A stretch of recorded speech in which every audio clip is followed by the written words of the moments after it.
భాష వల్ల తెలంగాణ పరువు ప్రతిష్ట గౌరవం మంటగలిసిపోతా ఉంది. రాష్ట్రానికి నష్టం జరుగుతూ ఉంది. తెలంగాణ అంటే ఈ దేశంలో ఒక గౌరవం ఉంది, ఒక ప్రతిష్ట నిలిపిండు కేసీఆర్.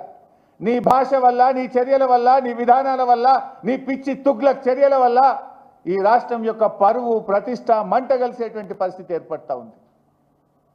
నిన్న మేము శాసనసభలో శాసన మండలిలో కేసీఆర్ గారి పట్ల రేవంత్ రెడ్డి చేసిన అనుచిత వ్యాఖ్యలకు మేము వాకౌట్ చేసినాం. వాకౌట్ చేస్తే నిన్న మాట మార్చిండు. మీరు చూశారు అసెంబ్లీలో. నేను కేసీఆర్ నన్నులే బీఆర్ఎస్ పార్టీని అన్నా అని మాట మార్చిండు. ఒక్కసారి ఆ వీడియో చూద్దాం. ప్రజలకు, ఈ రాష్ట్ర ప్రజలకు నిజాలు తెలవాల్సిన అవసరం ఉంది.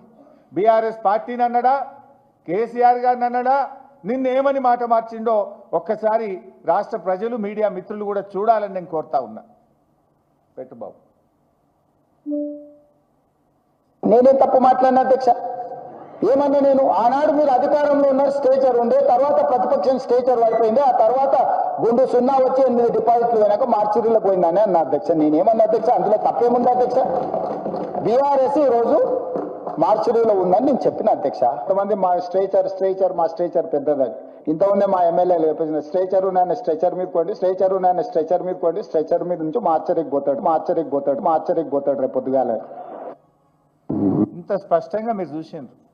స్ట్రేచర్ ఉన్న ఆయన స్ట్రెచర్ మీదకి పోయిండు, అక్కడి నుంచి మార్చురికి పోతాడు అని కేసీఆర్ గారిని ఉద్దేశించి ఏకవచనంతో డైరెక్ట్గా ఆయన యొక్క చావును కోరుకునే విధంగా రేవంత్ రెడ్డి మాట్లాడాడు.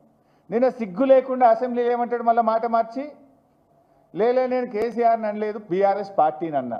ఇంతకంటే సాక్ష్యం ఇంకోటి కావాలన్నా? 24 గంటల్లోనే మాట మార్చడంలో రేవంత్ రెడ్డి మించినోడు ఇంకోడని ఉంటాడా? నీకు సిగ్గుంటే, నిజాయితీ ఉంటే క్షమాపణ చెప్పు.